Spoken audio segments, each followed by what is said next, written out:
Okay, so bago tayo magpasimula, tayo muna ay mag-pray. Manalangin muna tayo sa Diyos. Amang Diyos na sa langit, ikaw po ang Diyos na dakila, Diyos na banal, Diyos na makapangyarihan sa lahat. Kami dumudulog sa inyo sa umagang ito upang hingin na pagpalain mo ang iyong mga salita, Panginoon. Pagpalain mo rin po ang internet, pagpalain mo rin ang Himpapawid, pagpalain mo rin ang YouTube, Facebook. Maabot natin ng mga salita mo yung mga tao, Panginoon. Pagpalain mo yung pangaral ko. Sakapa mo ito ng iyong kapangyarihan, Panginoon. Salamat po. Salamat po sa magandang buhay na bigay mo sa amin. Pangalan po ni Jesus. Amen. Amen. Palakpakan natin ang Panginoon. So sa Malakias, chapter 1, verse 6 hanggang 14. Malakay. Chapter 1, verse 6 hanggang verse 14. Sunod-sunod na verse po yan. Sabi dito, pinagsabihan ni Yahweh na makapangyarihan sa lahat ang mga paring lumalapasangan sa kanyang pangalan. Yung mga pari noong unang panahon, sila yung mga sinasangguni ng mga tao tungkol sa kalooban ng Diyos. Mga pari.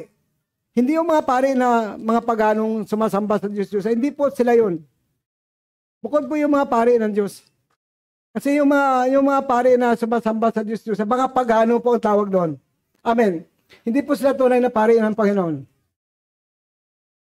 Mga pari na lumapastakan sa kanyang kalooban. So mga paring ito, dati ay kilala nila ang Diyos.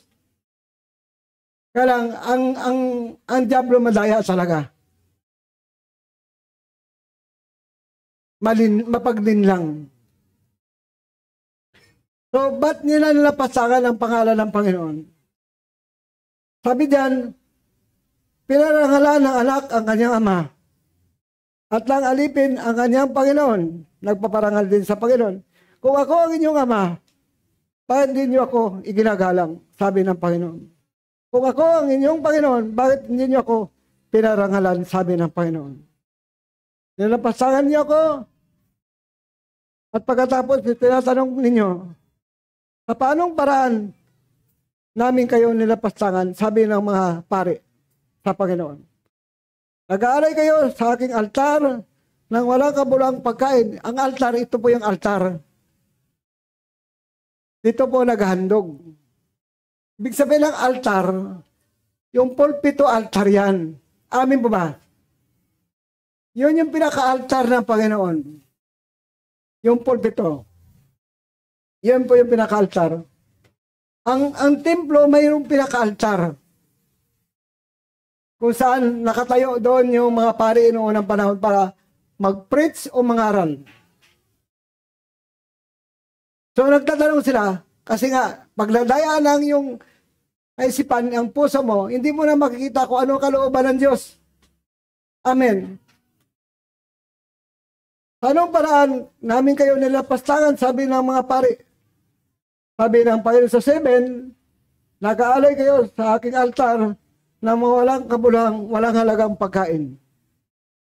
At itatanong pa ninyo, paano naging marumi ang aming mga handog? So, sabi diyan, hinahamak ninyo ang aking altar. Ang paghandog ng mga pagkain hindi dapat, ay paghamak yan sa Panginoon, paghamak yan sa altar ng Diyos. Amen. Yung paghandog ng hindi tama, paghamak yan sa Diyos at paghamak yan sa altar ng Diyos.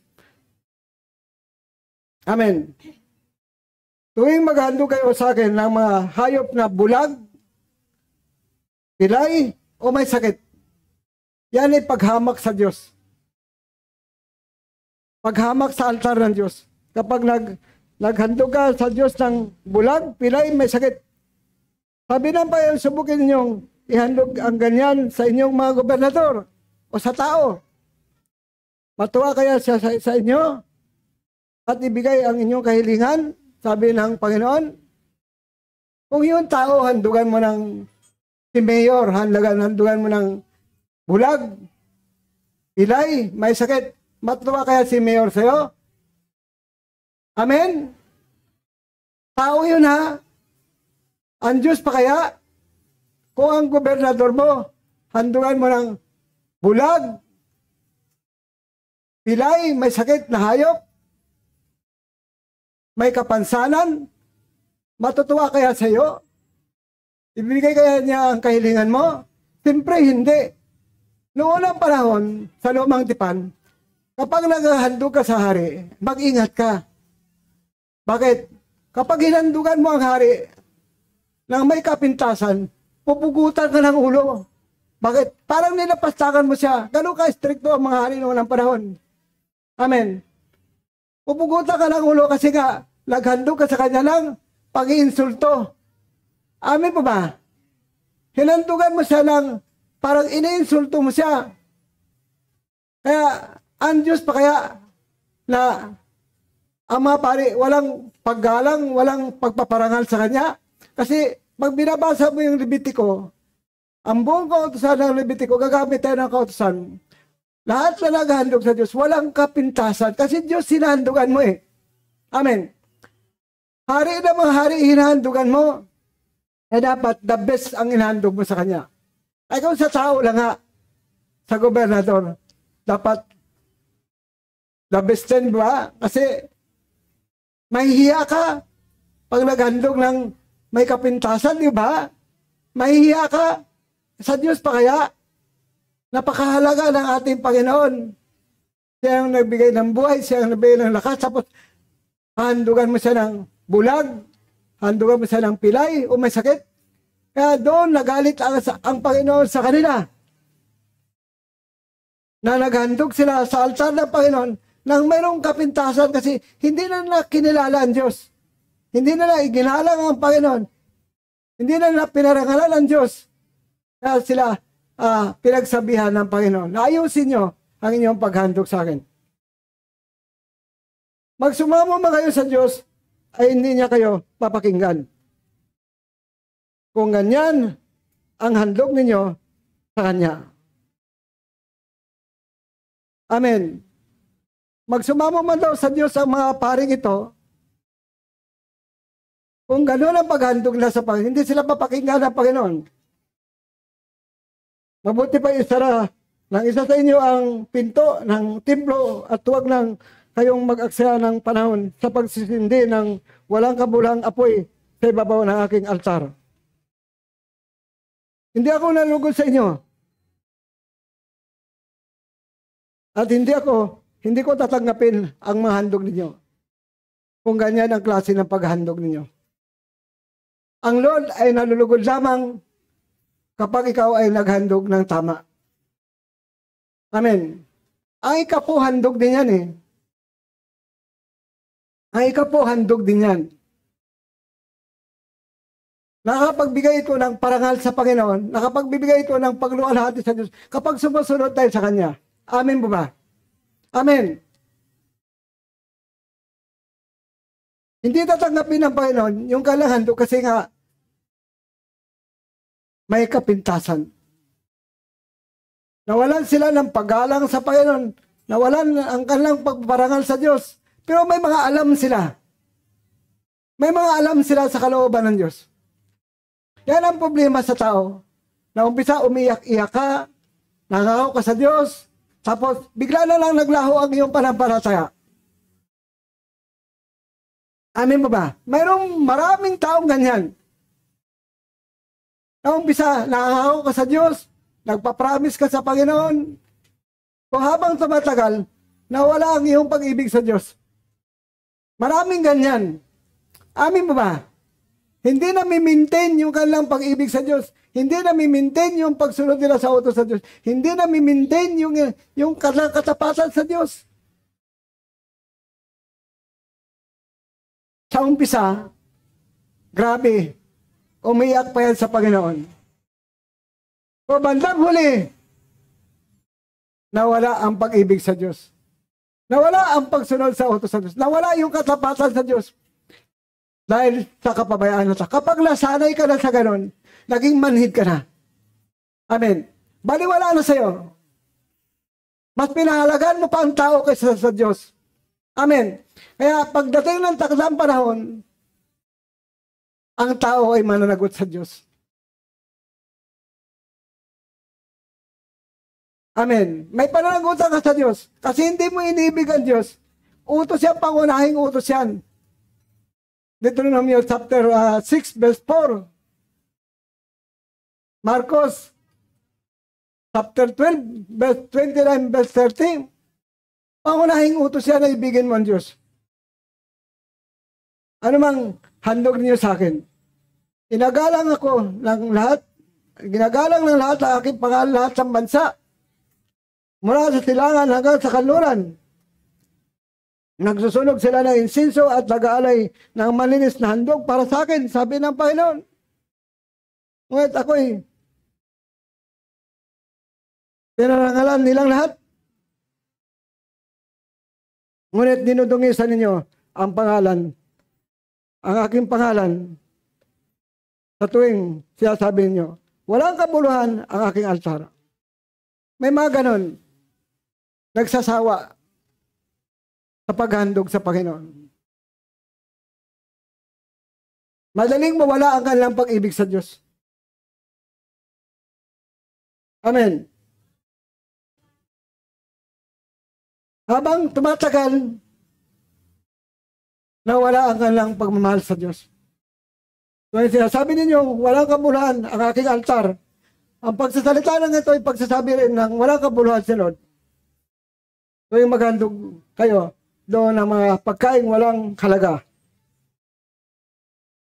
Sinasabi ninyong nakapagod na ang lahat ng ito at iniismeran pa ninyo ako, sabi ng Panginoon.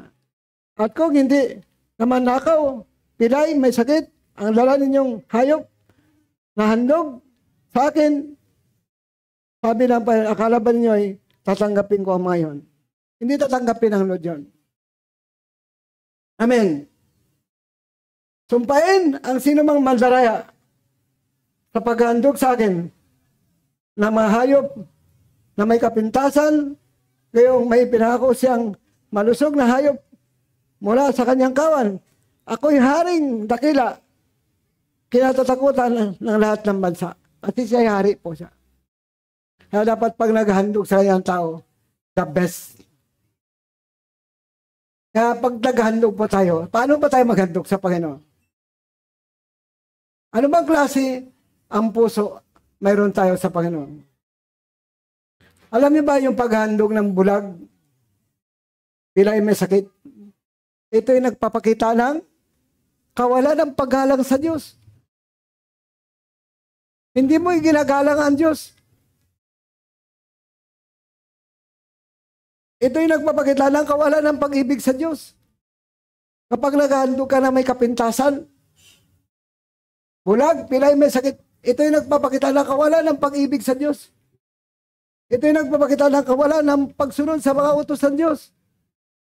Ito yung nagpapakita ng kawalan ng katapatan sa Diyos. Apat yan.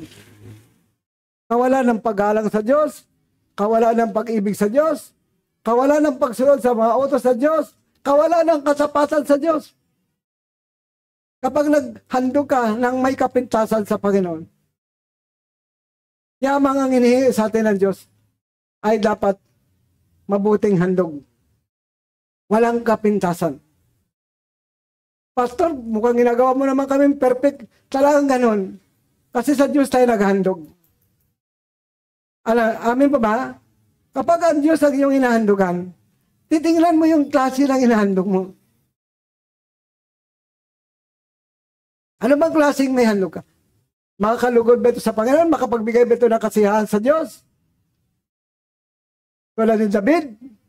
Si David ay buong pusong sumunod sa Panginoon. Walang ginawa si David kundi nakakalugod sa paningin ng Diyos. Amin ba ba? Yun yung buhay ni David. Kinalugdan ng Diyos si David kasi buong puso siya sumunod sa Lord. May pagsisikap po yan. Naging kalugod-lugod siya sa paningin ng Diyos kasi buong puso siya sumunod sa Panginoon at yung kanyang buhay ay naging kalugod-lugod sa paningin ng Diyos. Amen ba ba? Amen. Pinagsisikapan yan. Minsan naabuso ang Panginoon. sa pamamagitan ng ating mga paghandog. Pagbabaliwala. Tayo sa bagong tipan. Paano ba tayo maghandog sa Diyos? Kasi isang Diyos na naman yung ating pinaghandugan. Isang Diyos ang gumawa ng salita niya. Isang Diyos ang gumawa ng utos para sa tao. Amen. At yung utos noong unang panahon, utos pa rin sa panahon natin ngayon. Amen. Paano ka maging ganap sa harapan ng Diyos? Ang kailangan natin, ibigin ang Diyos. Doon ko kayo dinadala. Para masigurado natin ang ating buhay, kailangan may pag-ibig ka sa Diyos.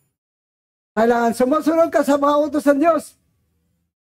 Kailangan naging tapat ka sa Diyos para masigurado natin ang ating buhay. Amen.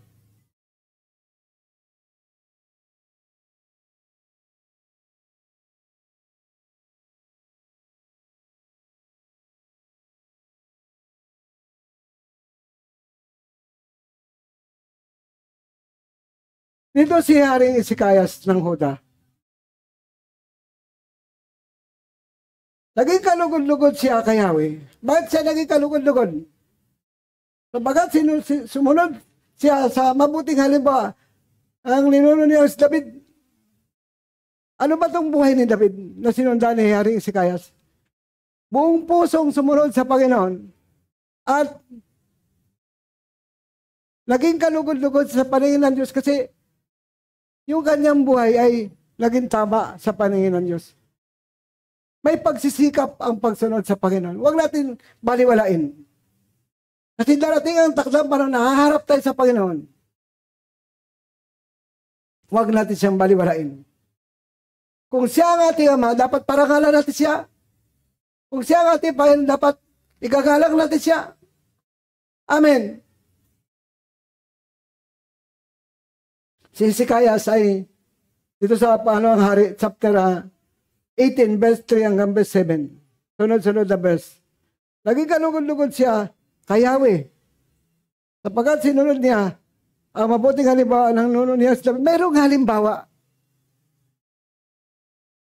Kapag hindi mo pa nasundan yan, may problema ka. Sinundan niya si David. Yung buhay ni David ay naging kalugod-lugod sa paningin ng Panginoon. Kasi buong puso nga sumunod si David sa kautusan ng Diyos. Si Hezekias ay nagtiwala kay Yahweh. Ang Diyos ng Israel, wala siyang katulad sa mga naging hari ng Huda. Wala katulad sa mga hari sa Huda. Nauna man o sumunod sa kanya. Sa verse 6, natili siyang tapat kay Yahweh at naging masunurin sa kausang ibigay ni Yahweh kay Moises. Amen. Natili siyang tapat, kaya mahalaga yung paging tapat. At naging masunurin sa kausang ibigay ni Yahweh kay Moises. Sa 7, kaya pinatnubayan siya ng Panginoon at nagtagumpay siya sa lahat ng gawain niya.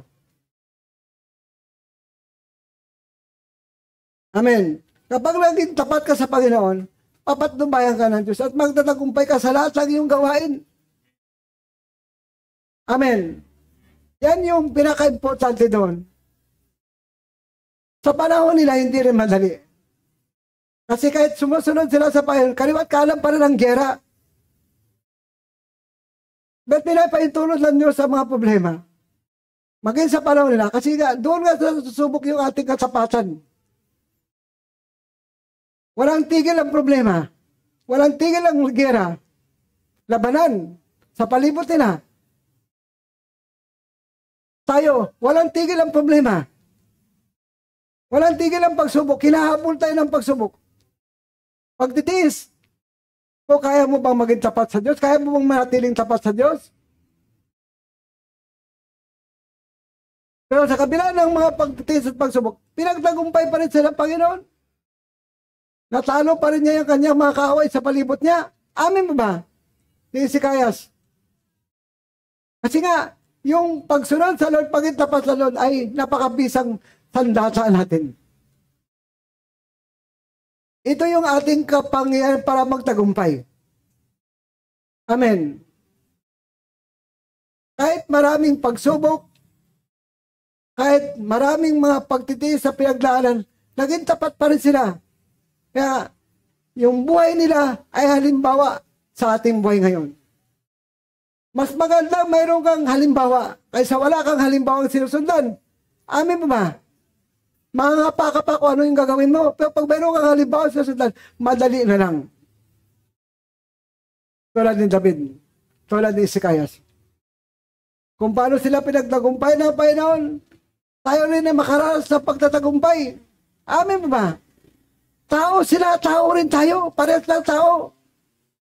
Hindi mo pwede sabihin na,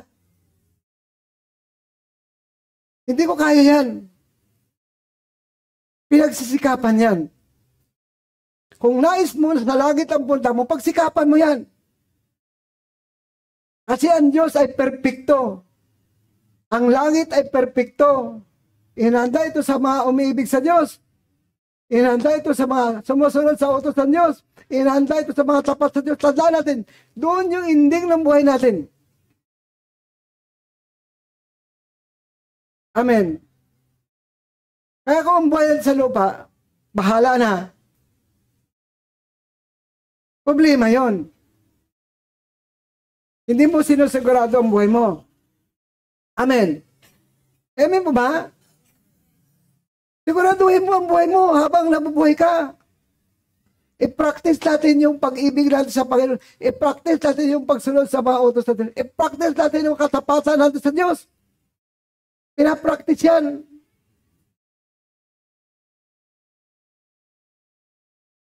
Bagamat may mga hadlang yan.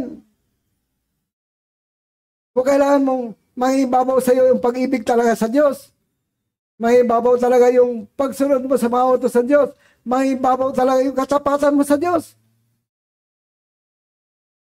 Kasi pag wala kang karunungan, makasalanan ng isip mo, makasalanan ng puso mo, blanko yan. Wala kang makitang pagtatagumpay dyan. Lalo sa panahon natin ngayon, ang iniisip mo lang yung sarili mo, hindi ka makasunod sa Panginoon. Mahirap bitiwan yung ating mga hinandog sa Panginoon. Amen. Mahirap bitiwan yan. Pag wala kang pag-ibig sa Diyos, mahirap bitiwan yan. Maghihinayang ka.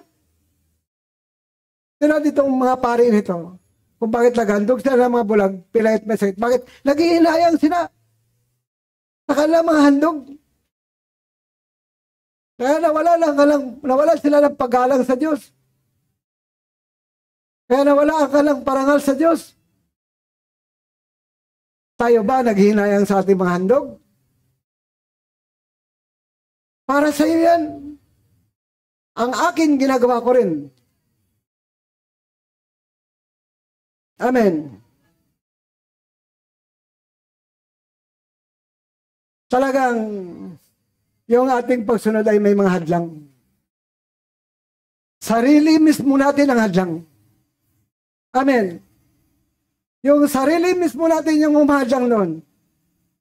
Yung ating laman. Yung mga gusto natin yung umahadlang doon. Amen. Yun yung mahadlang doon sa ating mga paghandog sa Diyos. Kasi iba yung gusto ng taong makalaman. Ang nakagawa lang ng tamang paghandog, yung mga umiibig sa Diyos. Yung nakagawa lang ng tamang paghandog, yung mga sumusunod sa utos ng Diyos. Yung nakagawa lamang ng tamang paghandog, yung mga tapat sa Diyos. Amen. Diyos po yung hinahandugan natin, hindi tao. Dito sa bagong tipan, tingnan natin. Kasi pinag-usapan natin yung lumang tipan. Dito sa Lucas, chapter 21, verse 1 hanggang verse 4. Itong handog ng biyuda. Handog ng biyuda. Lucas chapter 21, verse 1 hanggang verse 4. Sunod-sunod na verse.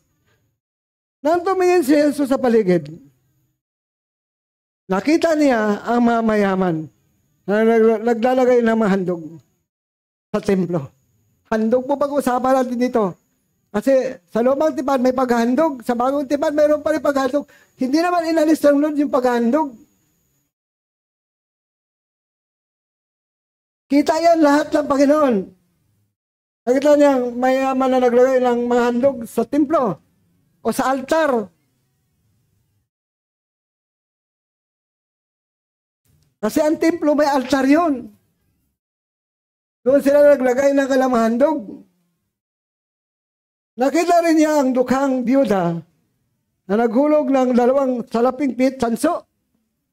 2 salaping tanso. Siyempre, pag mayaman, malaki talaga yon. Amen. Pag mayaman talaga, malalaki yon kasi mayaman yun eh. Pero ang sabi na Panginoon, sa verse 3, sinabi niya sa kanyang malagad, ang handog ng dukang biyudang yon ay higit sa lang mga handog.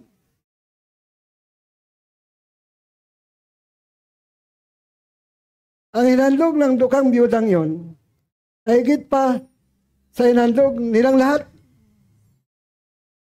Bakit nagihigit? Kasi 2 pirasong pilak lang. Bakit nagihigit? Sa hinandog ng mga mayaman.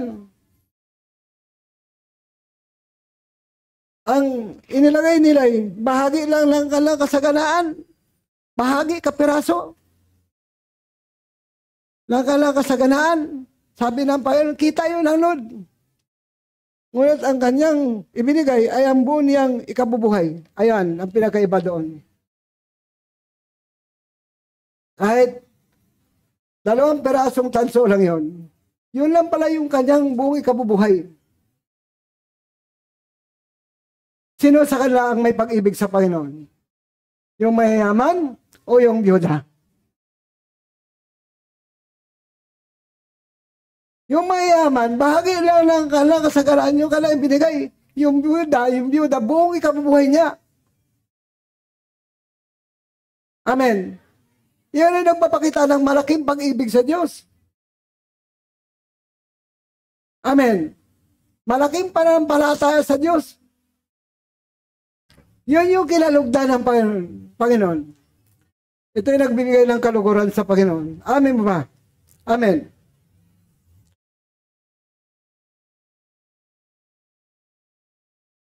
Kaya, hindi nalugod ang Panginoon sa inandog ng mga mayayaman. Kasi bahagi lang ng kayamanan yung kalang inandog.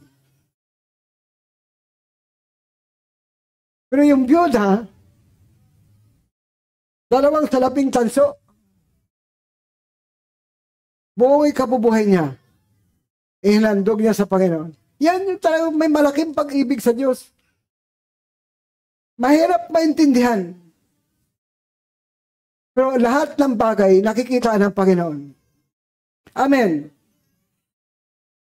Nakita ng Lord kung wala kang pag-ibig sa Kanya. Nakikita din ng Panginoon kung may pag-ibig ka sa Kanya. Amen ba? Nakita ng Lord kung sumusunod ka sa Kanya, sa Kanyang utos. Nakita din ng Lord kung hindi ka sumusunod sa Kanyang mga utos. Nakita ng Lord kung hindi ka tapat. Nakita din ng Panginoon kung tapat ka sa Kanya. Amen. Lahat po yan nakikita ng ating Diyos. Lahat ng laman ng ating isip, nababasa ng Panginoon. Laman, nasa saliksik niya ang ating mga puso.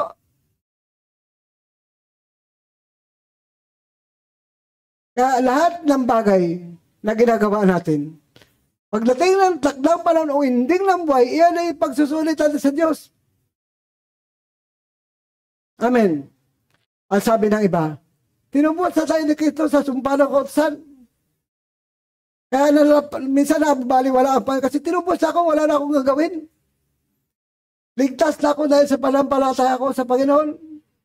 Wala na akong gagawin. Hintayin ko na lang mamatay ako at ibabahay ako ng Diyos sa langit. Kasi may panampalataya ko. Mali ka doon. Ephesians chapter 2 verse 8 hanggang verse 7. Sa best time ko ituloy natin. Tayo ginawa ng Diyos, nilikha Diyos para gumawa ng mabuti. may gagawin ka pa rin. Hindi nagtapos sa pananampalataya. Yan yung doktrinang mapanganib. Pag manampalataya ka, ligtas ka na. Wala ka nang gagawin. Totoo yan na wala tayong may ambag sa kaligtasan. Wala tayong may ambag kahit kunti. Kasi ang Diyos ang nagbigay ng kaligtasan sa atin. Amen. Amen mo ba? Pero mayroon pa tayong gagawin. Sabi nga ni Santiago, chapter 2, verse 20, verse 21, verse 22, inalimbawa niya si Abraham. Si Abraham, yung kanyang pananampalataya may kasamang gawa. At naging ganap ang kanyang pananampalataya sa kanyang gawa. Nagpapaganap ang gawa sa pananampalataya. Ginagawang ganap ang pananampalataya sa pamagitan ng gawa. Hindi puro pananampalataya lang, sabi ni Santiago. Patay ang pananampalataya walang gawa. Kaya hindi lang puro pananampalataya. Patunayan mo sa pamagitan ng iyong gawa. Amen. Amen po ba? Kaya yung iba, manampalataya ka, wala ka nang gagawin. Hintayin mo lang mamatay ka, ibabiyahe ka sa langit. Mali yun. Nilikha tayo para gumawa ng mabuti. Tabahuin natin ang ating pamilya. Huwag natin silang tingnan lang. Huwag natin tingnan lang yung mga tao. Ibahagi natin sa kalang salita, yung gawain natin. Kaya mo pag isang doktrina lang papakinggan mo, manampalataya ka na. Wala ka nang gagawin. Hintayin mo lang mamatay ka. Ibabayay ka ng Diyos sa langit. Mali yun. Mayroon pa rin tayong gagawin. Amin ba? Yung panampalataya kung walang kasamang gawa ay patay. Walang buhay. Amen. Payag ka ba na may panampalataya ka, wala ka nang ginagawa? Hindi pwede yun. Ang akala nila, sila matalino. Tayo walang alam. Yan yung isip ng mga taong nagtuturo ng ganon. Manampalataya ka na, wala ka nang gagawin. Hintayin mo lang mamatay ka, tapos biyayang langit ka. Kailangan pa rin yung maggawa tayo. So nung tingnan ni Jesus yung kanyang paligid, nakita niya yung mga mayaman, nagbigay ng mga handog.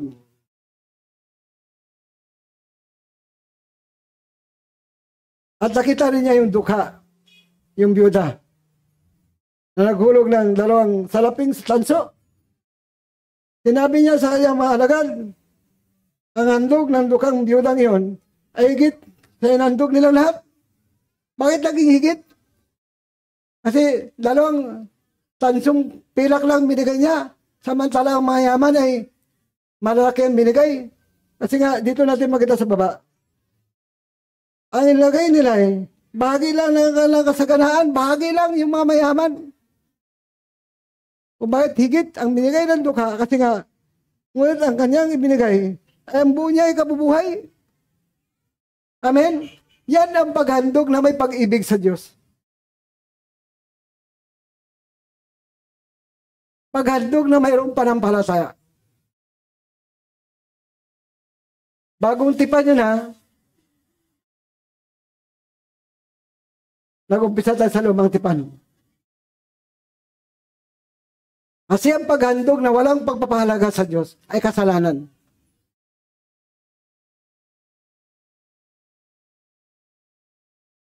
Mahirap bitiwan yung handog kapag mahal mong handog mo. Pag hindi mo mahal ang Diyos, mahirap talaga bitiwan yan. Kahit na ikapo natin, pag mahal natin yung ating ikapo, hindi natin mahal ang Diyos, ang hirap bitiwan yan. Amin po ba? May paghihinayang yan.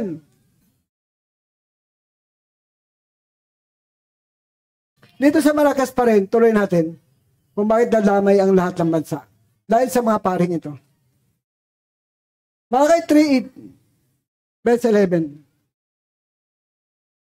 Chapter 3, verse 8 hanggang verse 11. Ang tanong ko ba na may matuwid bang pagnakawa ng tao ang Diyos? Matuwid ba? Tingin nyo, matuwid ba? Pagnakawa ng tao ang Diyos. Lagi natin ito ituturo. Kung marami pa rin bulag dito. Marami pa rin bulag. Hindi, ngunit pinagnakawan niyo ko. Sa paanong paraan naglalakawan tao? Sa may kasampung bahagi at mga handog. Hindi lang ikasampung bahagi yung handog. Ipigto ito ng pagkabulag ng mga pare noong panahon na yun. Sa Malakay. Chapter 1, basahin nyo. Sundan nyo yung Malakyas. Chapter 1. Ito na sa chapter 3 na tayo. Verse 8 hanggang verse 11. Ano ninakaw nila? Ikapo at handog. Sinusumpa ko kayo lahat sapagkat ako'y pinagnakawan ng buong bansa. Kasi lamay na po ito. Dahil ang mga pare noong unang panahon, sila yung inaasahan ng mga tao para magpaliwanag ng kalooban ng Diyos. Kaya hindi na lang mapaliwanag kasi nga tumalikod sila. Sabi Diyos sa 10, dalhin ninyo ng buong inyong kasampung bahagi sa tahanan ng Diyos upang matugunan ang pangailangan sa aking tahanan. Kasi ang tahanan ng Diyos may mga pangailangan yon. Dapat kung mahal ng Diyos yung kanyang tahanan, mahal din natin ang Diyos bilang mga anak ng Diyos. Maraming naglilingkod sa tahanan ng Diyos. Amen. Itong bahaging ito, open dito yung marami. Na-open. So, kapag tayo sumusunod, walang pagka-open. Masarap ito. Kapag sumusunod ka,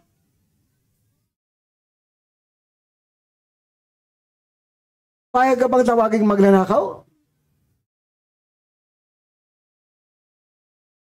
Masakit yun. Mahapdi. Kapag ginagawa mo, pag sumusunod ka, masarap. Amen ba? Amen. Minsan, ang mga tao, kapag ito pag-uusapan, maraming nasaktan. Talab mo natin, yung sumpa na ito'y talab na. Kasi kumalat na ito sa buong bansa. Kasi hindi na ito turo. Kaya dapat natin yung mga tunay na tagapagturo na ituturo yung katotohanan para mabreak, maputol yung sumpa sa pamagitan ng pag-ibig sa Diyos, sa pamagitan ng pagsunod sa Panginoon, sa utos sa Diyos, sa pamagitan ng katapatan sa Diyos para mabreak, maputol yung sumpa ng Diyos sa tao. Amen. Hindi ito mapuputol hanggat di pinagsisihan. Amen. Akala nyo, ang Panginoon nagbibiro? Hindi siya nagbibiro. Kaya nga, ang kailangan natin ay mga totoong tagapagturo. Yung mayroong kumpasyon sa kaluluwa ng tao para mabreak yung sumpa ng Diyos sa tao. Kailangan ang tao matutong umibig sa Diyos. Matuto siya sumunod sa mga utos ng Diyos. Matuto siya maging tapat para mabreak yan, para maputol yan. Subukin niyo ako sa mga bagay na ito. Kung hindi ko bubuksan ang mga bintana ng langit at ibuhos sa inyong masaganang pagpala, alam niyo ang Diyos galit na sinusubok siya. Galit siya. Kung siya mismo ang nagsabi dito, nasubukin siya. Subukan ito ng panampalataya. Amen. Amen po ba? Galit ang Diyos na sinusubok siya. Kung siya mismo ang nagsabi na, subukin niyo ako sa mga bagay nito. Hindi ko bubuksan ang mga bintana ng langit at ibuhos sa inyong masaganang pagpapala. Hindi ko rin hayaang salantain na mabalang ang inyong mga pananim at mamunga na sagana ang inyong mga basban. May proteksyon to kapag sumusunod ka. Amen. May proteksyon ng Panginoon. Puprotektahan niya yung ating mga ari-arian. Puprotektahan niya yung ating kasaganaan. Amen po ba? Minsan, kahit kaunti lang kita mo, parang ang hirap maubos. Kasi may proteksyon ng Lord. May karunungan. Amen ba ba? Minsan ang laki ng kita natin. Ang bilis maubos. Kasi walang proteksyon ng Panginoon. Amen. Amen ba ba? Lahat ng bagay na mabuti, pagsunod sa Panginoon, may proteksyon niya ng Panginoon. Maraming nagtitestimony niyan. Nung naging tapat sa Panginoon, may proteksyon ang Panginoon. Kaya lang, kapag nagikapo ka ngayon, naghahandog ka ngayon, titigil ka lang masunod na linggo, hindi pagtatapat yon. Ang paging tapat sa Panginoon ay yung consistent ka sa lahat ng iyong ginagawa. Amen. Walang paghihinayang. Kasi mahal mo ang Diyos. Nais mo masunod sa Kanya mga utos. Nais mo maging tapat sa Kanya. Amen. Kaya, tingnan natin kung paano tayo maghandog sa Panginoon. Evaluate natin yung ating mga sarili. Mahal ba talaga natin si Lord? Mahal ba talaga natin ang Diyos? Gusto ba talaga natin makasunod sa utos ng Diyos? Gusto ba talaga natin maging tapat sa Diyos? Gusto ba talaga natin makapasok sa langit? Sino gusto pumasok sa langit? Taas ang kamay. Bay, maging tapat ka sa Diyos. Alam, papasukin ka sa langit, hindi ka tapat. Amin ba? Bawal doon yung mga hindi tapat. Bawal na bawal. Bawal doon yung mga makasalanan. Walang marumi na makapasok sa langit. Amen. Yung karumihan na yan, yung kasalanan. Yung ikapo ba ay inalis ng Panginoon? Basahin natin yung Mateo, chapter 23, verse 23. Kasi may mga napakinggan tayo, wala na ikapo. At ang bilis nila mapaniwala. Mateo, chapter 23, verse 23. Kahabag-habag kayo, mga tagapagtuon ng sa mga Pariseo. Sabi ito ni Jesus Christ. Si Jesus Christ dito nagsasalita. Mga mapagkunwari. Yung mga tagapagtuon sa mga Pariseo, mapagkunwari.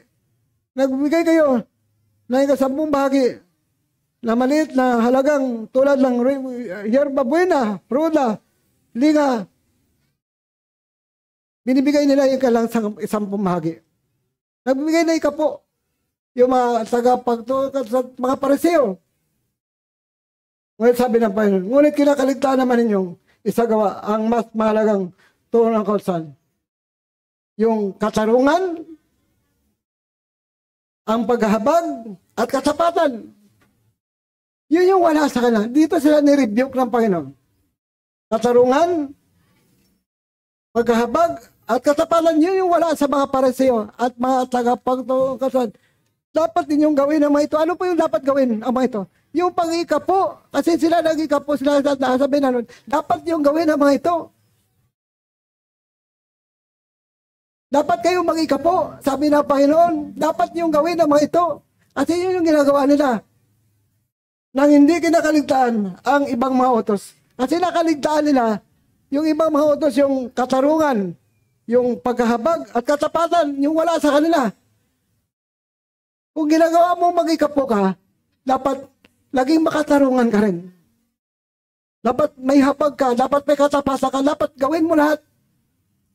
At sabi na Lord, dapat din yung gawin ang mga ito.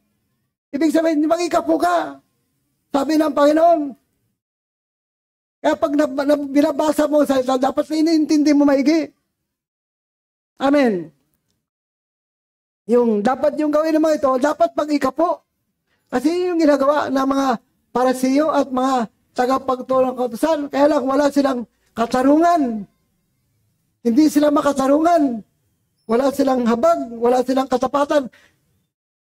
Sabi ng Panginoon, hindi nyo dapat kinakaligtaan yung ibang utos. Ano yung ibang utos na yun? Yung katarungan, habag at katapatan, hindi dapat kinakaligtaan yun. At sabi nun, dapat kayong mag-ikapo. Amen. Kaya, pag nakapakinig ang aral, walang ikapo.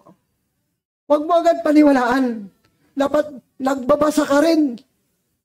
At iniintindi mo rin yung salita ng Diyos. Amen po ba? Amen. Nakasulat yun sa Lucas chapter 11 verse 42.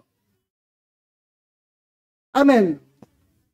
Dapat ninyong gawin ang mga ito. Yung pag-ikapo. Ang tinutukoy dyan.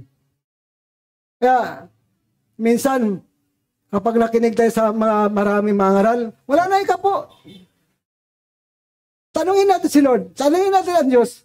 Kung inalis siya ikapo, huwag yung tao. Amen. Ang Diyos ang tanungin natin. Amen.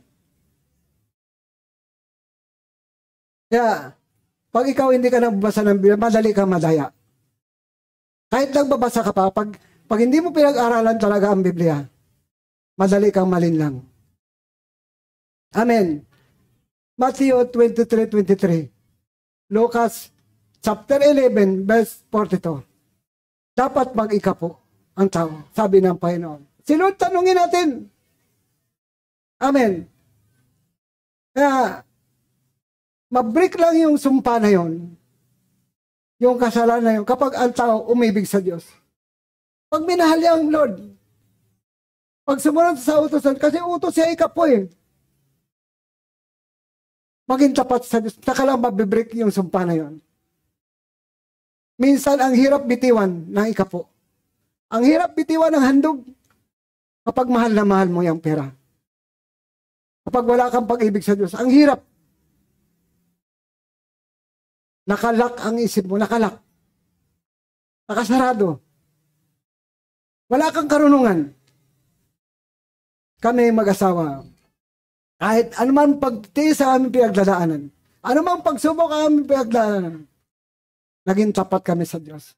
Kasi alam namin na ito yung magandang bagay na ginagawa ng tao. Lalo na mga manampalat, lalo na mga anak ng Diyos. Amen. Nagsisikap kami.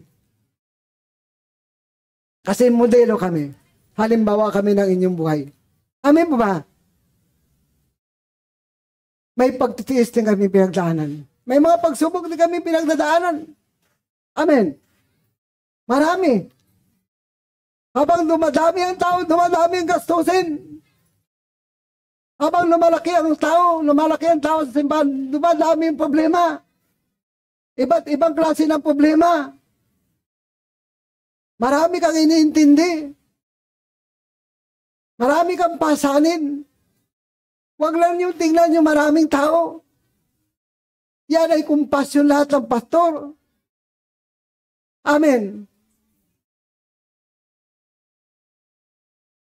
Marami kang asikasuhin. Lalo yung Thanksgiving natin, higit pa yan sa anibersaryo.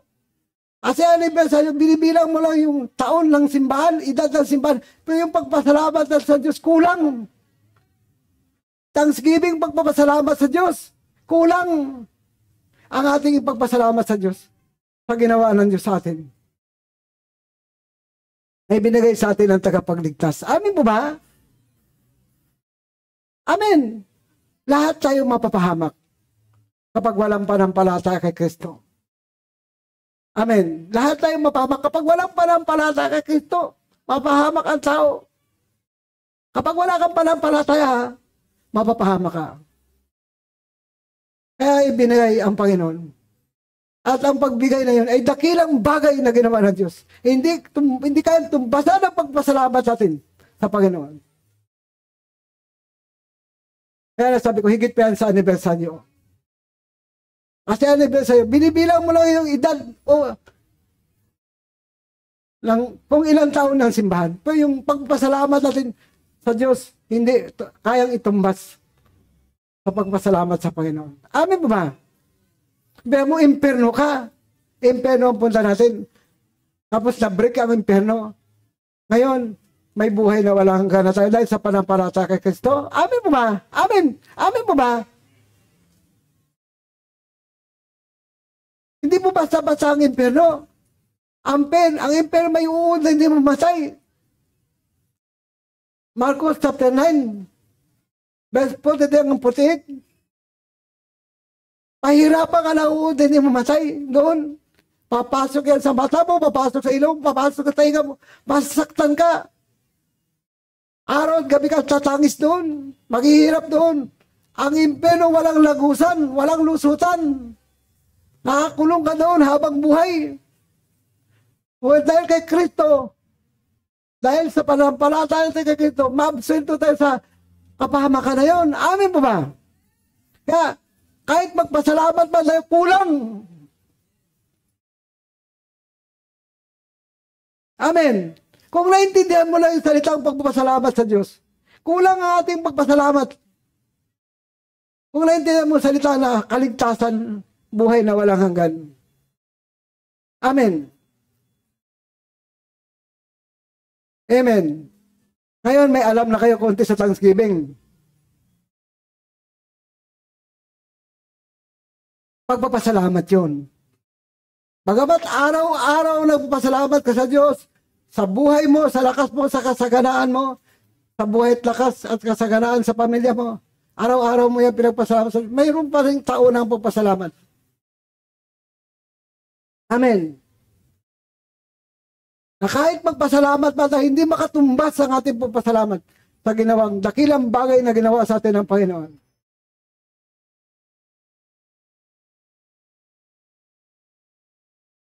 Di ba sa lumang tipan, si David, buong puso sumunod sa utos ng Diyos, si Ezekias, ganun din. Kaya sila laging kalugod-lugod sa paningin ng Diyos. Tingnan naman natin sa bagong tipan. Kasi minsan siya sabi ng iba, tinubos na tayo sumpa ng kautusan, tinubos tayo ni Kristo. Yung mga hindi sumusunod sa kautusan, tinubos. Kasi sabi ng Biblia, sinunod mo yung siyam, hindi mo sinunod yung isa, makasalanan ka pa rin. Kailangan sundin mo lahat, yung 10. Amen. Papapansinin natin, tinubos tayo sa sumpa ng kautusan para pasundin, para sumunod sa utos ng Diyos. Amen ba ba? Para pasundin. Huwag baliwalain. Lucas chapter 1, verse 5 hanggang 6. Lucas chapter 1, verse 5 hanggang 6. Noong panahon ni Herodes, hari ng Judea, may isang paring Hudyo na kabilang sa pangkat ni Abias na ang pangalan Zacarias. Ang kanyang asawang si Elizabeth ay mula sa angkan ni Aaron na pare. Kapwa sila kalugod-lugod sa paningin ng Diyos. Kapwa sila kalugod-lugod sa paningin ng Diyos. Naging kalugod-lugod sila sa paningin. Bagong tipan to ha. Baka sabihin nyo, lumang tipan lang yun. Lumang tipan lang yung maging tapat sa Diyos. Sa bagong tipan, ay may panampalataya na tayo. Wala na tayong gagawin kasi may panampalataya na tayo eh. Yan ang delikadong turo. Doktrina ang delikado. Wala ka nang gagawin. Matulog ka na lang kumain. Mamatay pagkatapos ibabiyahe ka sa langit. Wala kang ginawa. Naipaliwanag ko na sa inyo. Yung Santiago chapter 2, verse 20, 21 hanggang 22. Ephesians chapter 2, verse 8 hanggang 9. Sa 10, pag tinuloy mo, doon lang sila nakapako sa 8 at saka sa 9. Pag tinuloy mo sa 10, tayo nilikha para gumawa ng mabuti. Amen. Kinakatlan nila yun. Kaya dindir yung turo na pag naligtas ka sa panampalataya, wala ka nang gagawin. Mamatay ka na lang, pagkatapos babiyahe ka na Diyos sa langit. Delikado yun. Wala ka nang gagawin. Sabi ng Biblia, pagdating ng sakdang panahon, susundan tayo ng ating mga gawa. Amen. Sunod yung mga gawa natin sa atin. Kasi titingnan ng Lord yung mga ginawa natin. Amen. Kapwa sila kalugod-lugod sa paningin ng Diyos at namuhay ng tapat sa mga utos ng Diyos at tuntunin ng Panginoon. Ito'y pinagsisikapan.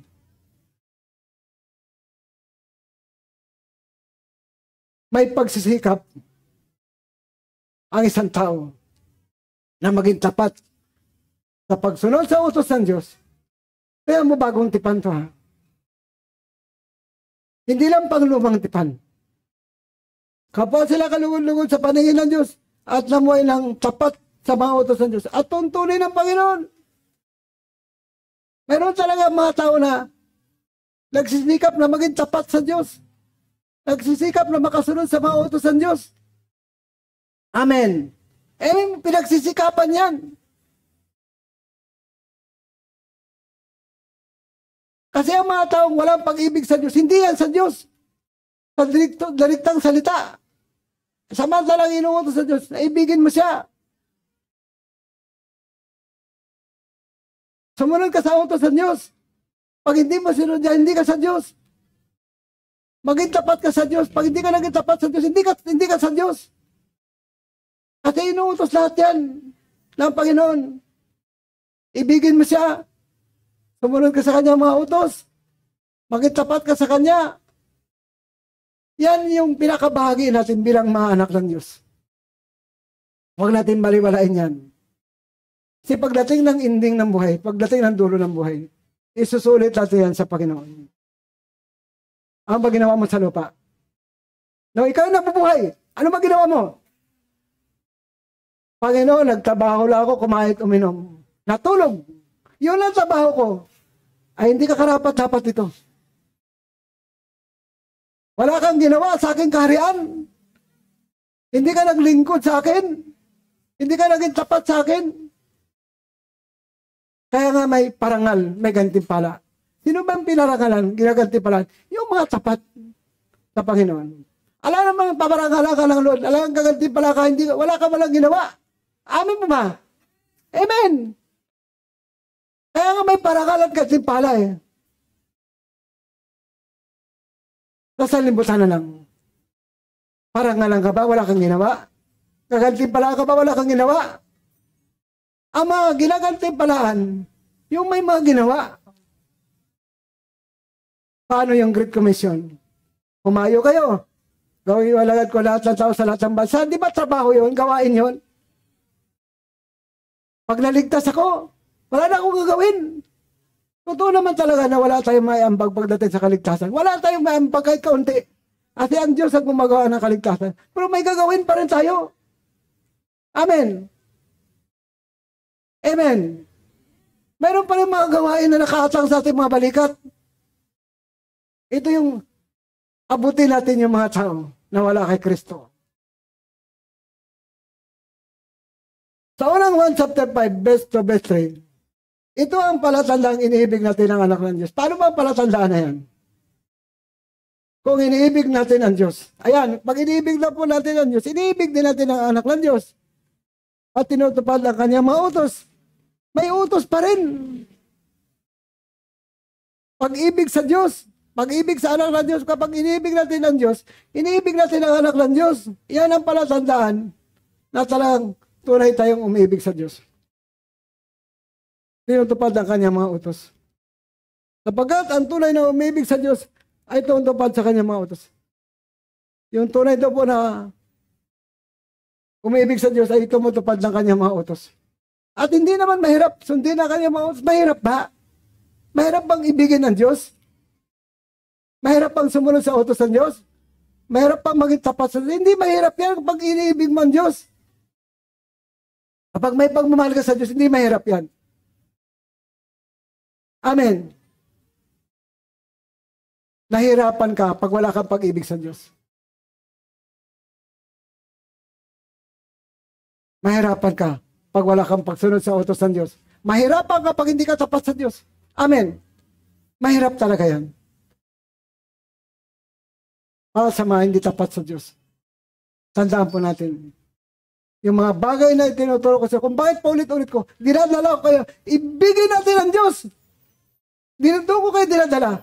Sumunod tayo sa mga utos ng Diyos, doon ko kayo dinadala. Maging tapat tayo sa Diyos, doon ko kayo dinadala para masikyor nyo, masigurado nyo ang inyong buhay pagdating ng takdang panahon. Amen. Amen mo ba? Dinadala ko lang kayo sa kasiguraduhan ng buhay. Yan yung compassion ko. Kayo magsawa na, lagi na lang pag-ibig sa Diyos. Lagi na lang pagsunod sa utos sa Diyos. Lagi na lang pagitapat sa Diyos. Ay ba, yun yung kasiguraduhan mo. At maraming bulag dyan. Maraming hindi nakakita dyan. Amen. Kaya inuulit-ulit ko, pag hindi mo pa nakita yan, 3 taon ka na sa simbahan, hindi mo pa rin naintindihan yan, bulag ka talaga. Amen. Amen po ba? Pag hindi mo pa naintindihan yan, wala ka talagang naintindihan.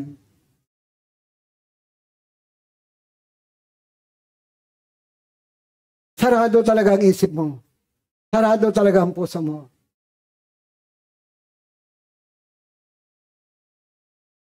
Yung 3 yan, napaka-importante para sa kaluluwa natin. Amen. Pag na-practice mo yan, sabi ng Lord sa mayaman, sundin mo ang utos.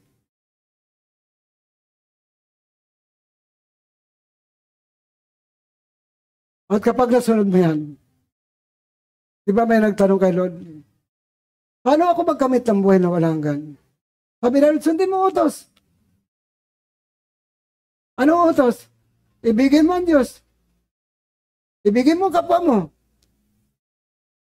Pag nagawa mo yan, malapit ka na sa kaharian ng Diyos. Amen. Amen ba ba? Sa buong kasulatan, yung dalawa na ang pinakamahalaga sa lahat. Pag-ibig sa Diyos, pag-ibig sa kapwa. Di ba kapwa mo? Ay di yung kaharap mo yung kapwa mo. Yung katabi mo yung kapwa mo. Amen. Amen ba? Yun yung kapwa mo.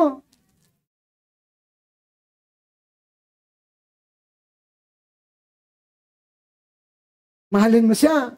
Tulad ng pagmamahal mo sa sarili mo. Amen. Kapag mahal mo ang Diyos, hindi mahirap mahalin ang kapwa.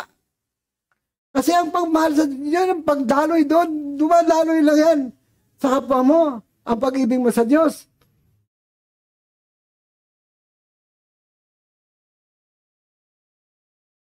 Amen. Ganon kabuti ang Panginoon.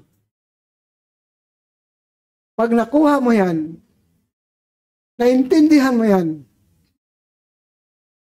malapit ka na sa kaharian ng Diyos. Malapit. Ibig sabihin, hindi pa natatapos. Malapit-lapit na. Amen. Hindi ka pa nakakapasok. Malapit na, sabi ng Panginoon. Hindi ka tulad ng talagang napakalayo mo sa kaharian ng Diyos. Kaya, hindi lang sa lumang tipan ang pagsunod sa utos ng Diyos. Huwag kayong maniwala doon na hindi mo na sundin ang utos. Alam mo ba na ang 10 utos ay nandiyan pa rin? Huwag kang sasamba sa Diyos-Diyosan. Huwag mong banggitin ang pangalan ng Panginoon sa walang kabuluhan. Pag walang kabuluhan, huwag mong banggitin. Pag may kabuluhan, pwede mong banggitin. Amen ba? Pag may kabuluhan ang pagbanggit mo, pwede yun. Pag walang kabuluhan, huwag mong babanggitin ang pangalan ng Panginoon. Huwag kang papatay. Huwag kang maglakaw. Huwag kang magsinungaling. Huwag kang mag-imbon at marami pa. Kung wala na yung 10 utos, kasi tinubos mo sa tumpa ng kautusan, ibig sabihin, pwede na pala tayong sumamba sa Diyos-Diyosan. Pwede na pala tayong mag-imbot. Pwede na pala tayong magsinungaling. Pwede na palang pumatay. Kasi wala na yung utos eh. Yan yung doktrina na ingatan natin. At sabihin, wala nang utos. May panampalata ka, solve na lahat. Napakadaming utos sa bagong tipan. Nadagdagan pa nga eh. Amin mo ba? Lahat ng kasalanan ay kasalanan. Hindi na babago yan. Ang kasalanan ay kasalanan. Ang kasalanan yung magdala sa iyo sa kapamakan ng impyerno. Amen. Lahat ng kasalanan ay marumi sa paningin ng Diyos. Marumi. Hindi karapat-dapat.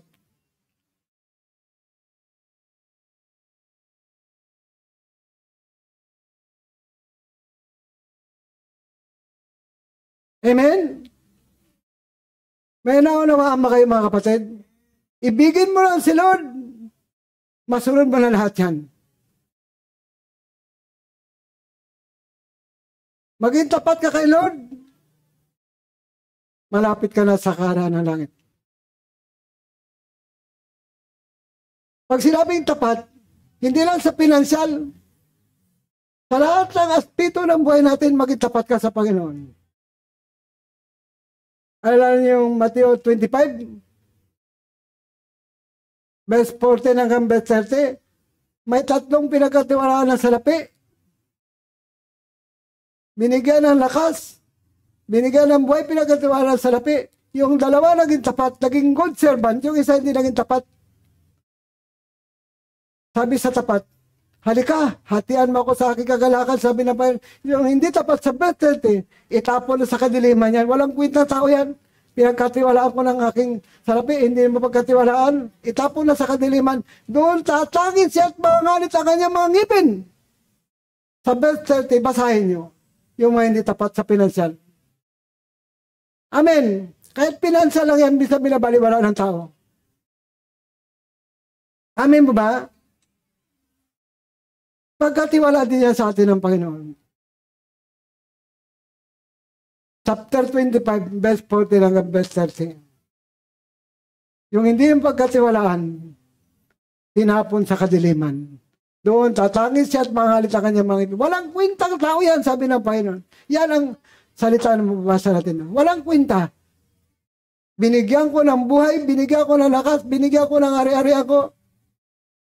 Parang sabihin, akin yan, nagtrabaho ako eh. Yan ba nagbigay ng lakas sa'yo?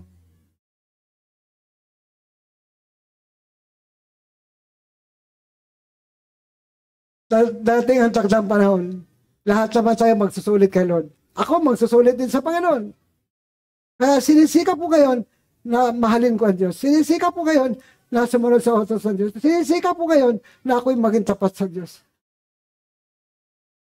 Kahit gaano kahirap ang pinagdaanan namin. Kahit gaano ang pagtitiis sa aming pinagdadaanan. Ang kay Lord ay kay Lord. Ang sa amin ay sa amin. Amin po ba? Hindi yung kay Lord, iyo pa rin.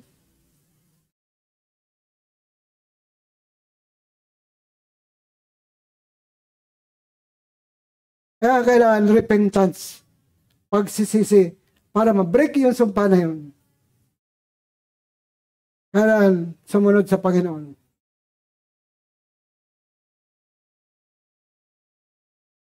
Malaki 3:8. Ma-break yung sumpa na yun. Sa 9, verse 9. Kailangan magbalik tayo sa Panginoon ng ating may kapusandog. Isipin mo, binigyan ka ng Diyos ng lakas, binigyan ka ng Diyos ng buhay. Ang pagtatapat naman din nababasa sa mayaman yan. Mayroong katamtaman ng buhay na tapat. Mayroong walang-wala na tapat. Mayroon namang mayaman na hindi tapat.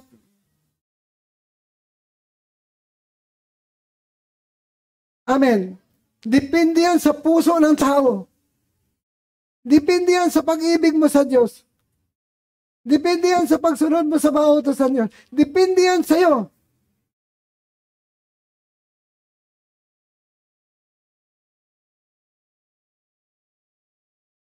Kapag naintindihan mo ang salita ng Diyos, madali nang sundin yan.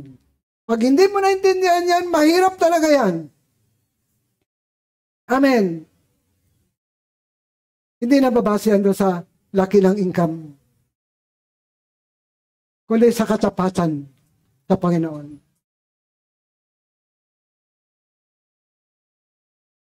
Dito tayo magsusulit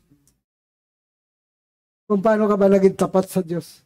Pag sinabi naging tapat, lahat na aspeto ng buhay mo, tapat ka sa Panginoon.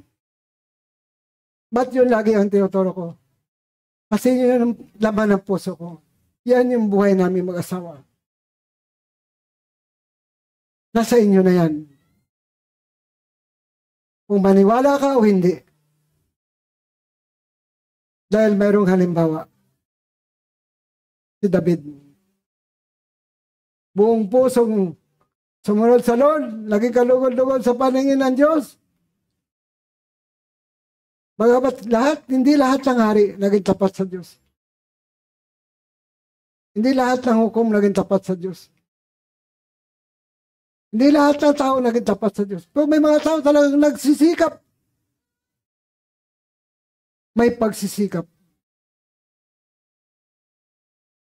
May panampalataya. Alam ba, pag may panampalataya ka, gaano makalaki ang problema, kaya mo yan. Kailangan tayo magkaroon ng revival sa ating panampalataya. Kailangan magkaroon tayo ng revival sa pag-ibig natin sa Panginoon. Magkaroon tayo ng revival sa katapatan sa Diyos. Amen. Amen po ba?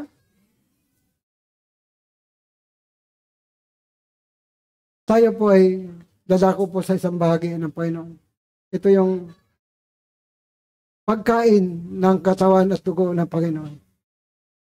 Ito ay simbolo lang.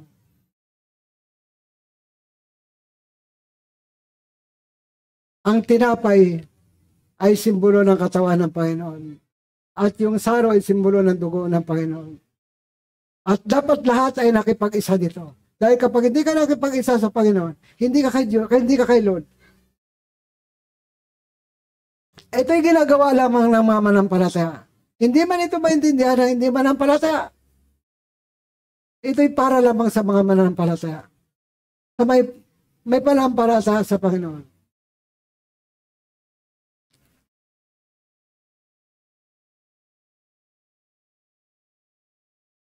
Taas natin sa Panginoon yan. Ano yung Bible ko dito? Layo na ng Bible ko. Sino lumipat? Lord, I pray na i-bless mo itong tinapay. Nagsimbolo sa katawan mo. I-bless mo yung saro ng simbolo sa dugo mo. Ito'y magdala ng pagpapala sa aming katawan lupa. Baspasan mo ito, Panginoon. Yamang sabi mo kay Peter, kung hindi ka makipag-isa sa akin, wala kang bahagi sa aking kaharian. Pagpalain mo ito. Hindi ko maging kagalingan, kalusugan namin to, kalakasan namin. Salamat, Panginoon, sa katawan at tinapay na nagsimbolo sa katawan mo. At saro ng simbolo sa dugo mo. Baspasan mo ito. Sa ngalan po ni Jesus. Amen, amen. Bigyan natin sila.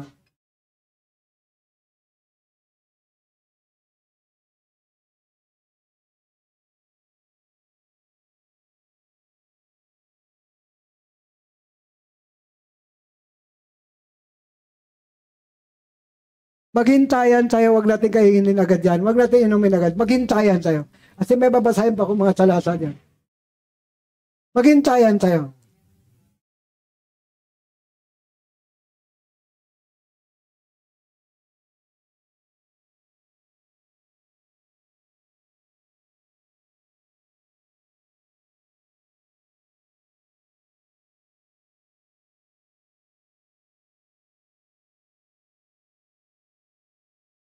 Ginagawa lang yan ng mga nanampalataya.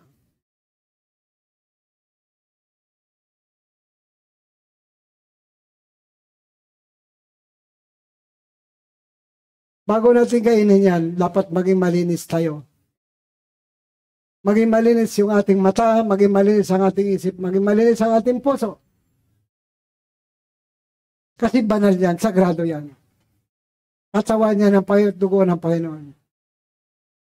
Dapat bago natin tanggapin yung karapat-dapat tayo. Awit mo natin sa Panginoon. Hintayin niyo muna. Magsuko muna tayo ng buhay natin para maging karapat-dapat tayo sa pagtanggap ng katawan ng Panginoon at dugo ng Panginoon.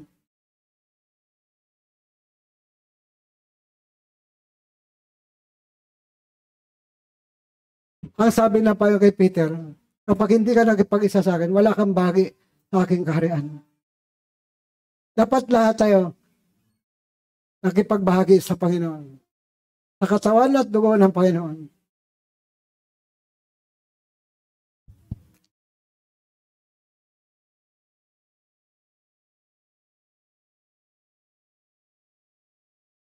Tayo po umawit sa Panginoon.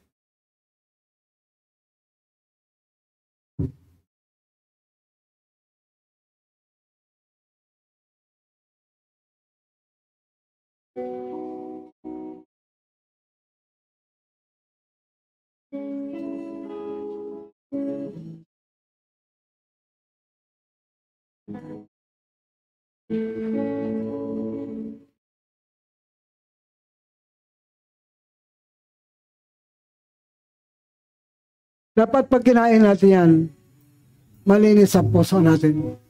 Kasi banal yan. Papasok yan sa katawan natin. Kung may mga pagkukulang kahit kasalanan, mag-repent kayo.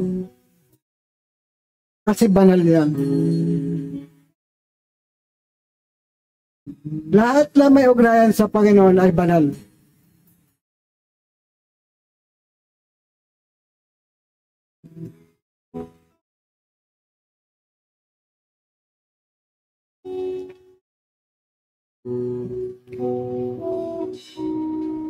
Give thanks with a grateful heart. Give thanks to the Holy One. Give thanks because it's given Jesus Christ, His Son.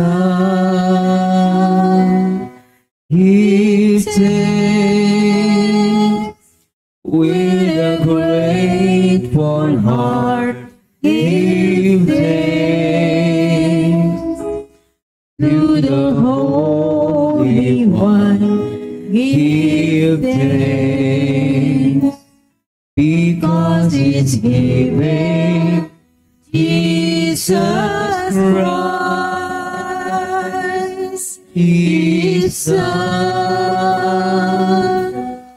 And now let the weak say, I am strong. Let the poor say, I am rich, because of what the Lord has done for us. And now let the weak say, I am strong. Let the poor say, I am rich, because of what the Lord has done for us. Give thanks. Hallelujah, Jesus.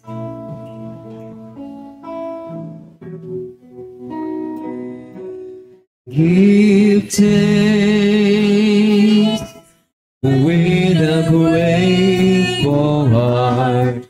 Give thanks to the Holy One. Give thanks because it's given Jesus Christ, His Son.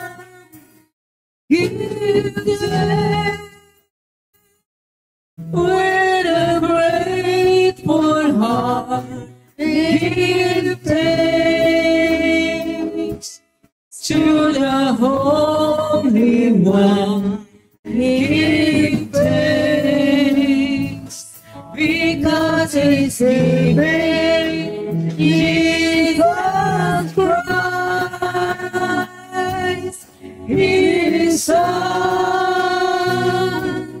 And now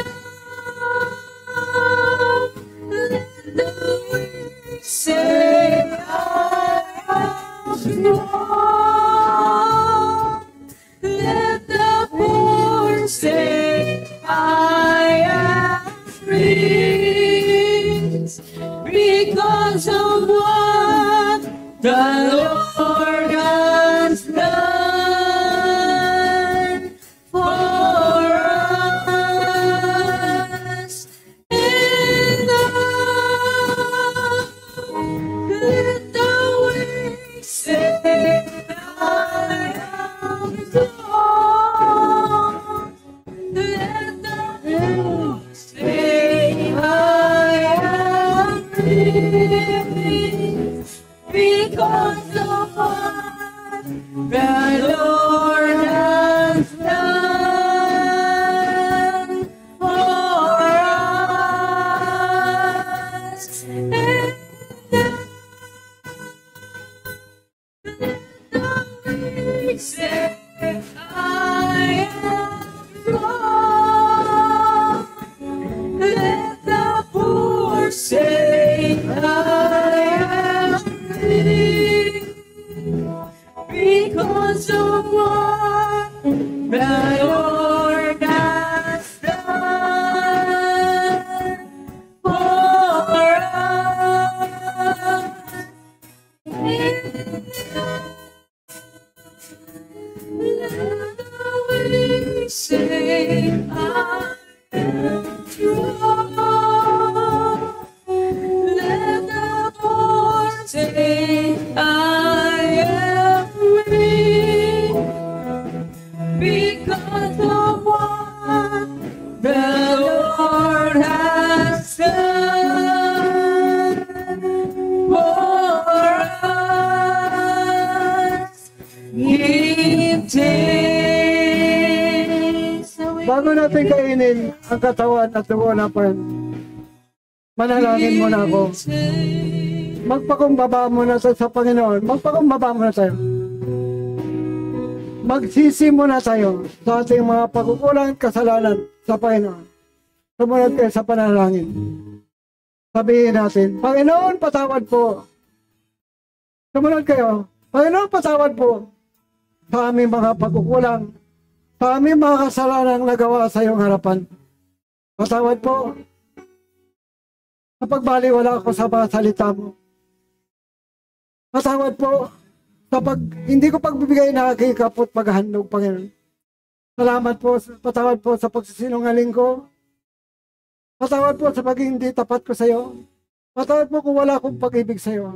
Ito'y kasalanan inamin ko, Panginoon. Patawad po kung hindi ko sinusunod yung mga utos mo. Patawad, Panginoon. Patawad po sa pag-iimbot ko, pagsisinungaling ko, patawad. Sa lahat ng nagawa ko kasalanan sa araw-araw, patawarin mo ako. Linisin mo yung aking mata, linisin mo ang aking isip, linisin mo ang puso ko, Panginoon. Linisin mo ang kamay ko, bibig ko, dila ko. Linisin mo ako, hugasan mo ako ng banal mo dugo na siyang tumubo sa aming kasalanan, Panginoon. Pagpalain mo yung araw nito. So, sabi dito sa unang Korinto, chapter 11, verse 23 hanggang verse 26. Sapagat ito ang turo na tinanggap ko mula sa Panginoon, na ibinibigay ko naman sa inyo. Noong gabing sa ipagkanuno, ang Panginoon ay dumampot ng tinapay at nagpasalamat at pinagpera-peraso yun. At sinabi, ito ang aking katawan na handog para sa inyo. Gawin niyo ito bilang pag-alala sa akin. So, kainin po natin yung tinapay.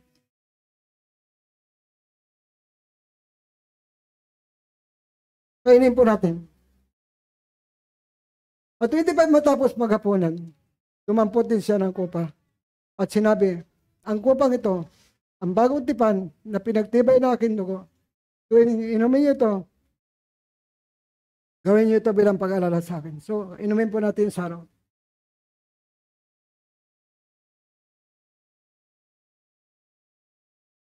Pag-pray ko po kayo, i-receive lang niyo yung prayer ko. Marunong ka ba mag-receive? Marunong ka ba mag-claim? Sabi nga sa Deuteronomy, chapter 8, verse 17, verse 18, yung kayamanan ng Diyos, mangako ng Diyos, yung kalakasan, yung kakayanan, at kalakasan, pangako yun ng Diyos. I-claim po natin. At i-receive natin yung mga pangako ng Diyos sa buhay natin. Lahat ng mabanggitin ko, i-receive ninyo. I-receive natin yung kaligtasan natin. Kaligtasan natin, pamilya, i-receive natin. Yung kalakasan natin, i-receive nyo. Palakasin mo kami, Panginoon. Palakasin mo rin ang aming pamilya. Pagpalain mo kami, Panginoon, i-receive natin. Pagpalain, pasaganain mo kami, Panginoon, i-receive natin. Pagtagumpayin mo kami, Panginoon, pagtagumpayin mo rin ang aming pamilya. I-receive natin. Yung proteksyon mo sa buhay namin, yung proteksyon mo sa aming pamilya, Panginoon, i-receive natin.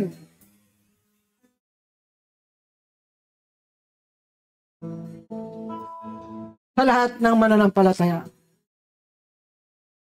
i-receive nyo yung kaligtasan ng inyong kaluluwa, kaligtasan ng inyong pamilya. I-receive nyo yung pagbabalat kasaganaan ng Panginoon. I-receive nyo yung tagumpay ng Panginoon, tagumpay natin lahat. I-receive nyo yung kalakasan ng Panginoon. Palakasin kayo ng Diyos. I-receive yung proteksyon ng Panginoon. I-receive yung kagalingan. I-receive yung himala. I-receive yung kalayaan. I-receive yung pananampalataya na bigay ng Panginoon sa ating mga puso. I-receive yung pag-ibig sa Diyos. I-receive yung pagsunod sa mga utos sa Diyos. I-receive yung katapatan ng Diyos sa inyong mga puso. Salamat, salamat, Panginoon, sa bagay ito. Kung ikaw ay naniwala, tinanggap mo yan dyan sa puso mo. Salamat, salamat po. Sa pagtugon ng Panginoon na aming panalangin. Hindi ko patuloy ang revival sa panampalataya. Salamat, salamat pa yun sa umagang ito. I-bless mo yung mga salita mo na napahayag natin. I-bless mo yung himpapawid. I-bless mo yung internet. I-bless mo yung YouTube, yung Facebook, yung radio, television. I-bless mo pa yun. Salamat, salamat po. Pagpalain mo ang lahat ng tao. Pagpalain mo ang kongregasyon na ito. Sa pangalan po ni Jesus. Pangalan po ni Jesus. Sa pangalan po ni Jesus. Lahat ay magpasalamat sa pangalan po ni Jesus. Amen. Amen. Amen. Purihin ang Panginoon. Glory to God. Glory to God, Jesus. I am strong. Let the weak say I am free. Lahat ay magpuri sa Panginoon. Lahat ay magpasalamat sa Diyos. Salamat sa buhay. Salamat sa kalakasan. Salamat sa buhay ng ating pamilya. Salamat sa kalakasan ng ating pamilya. Let the weak say Napakabuti na Diyos! Napakabuti na Diyos! let the poor say I am free. Yes! Hallelujah! Because of the Lord Purihin ka, Panginoon! for Lahat namin sa ating kalagitnaan. Sinalaman namin sa ating kalagitnaan. Ilagay mo sa bayan na ito ang pag-ibig sa ating puso. Ang pagsunod sa mga utos mo. Ang nasapatan sa mga Panginoon. Ilagay mo sa puso namin ang panampalataya mo. Sa mga the utos. Lord God. Salamat, salamat po. Pagpalain mo ang araw. Ibukas mo ang pintahan ng langit at ibuhos sa atin ang masaganang pagpapala mo pa. Salamat, salamat. Kay Kristo ang papuri. Kay Kristo ang pasalamat. Kay Kristo ang pagkaluwalhati. Kay Kristo ang pagsamba. Sa pangalan po ni Jesus. Pangalan po ni Jesus. Amen. Amen. Amen. Amen. Purihin ang Panginoon.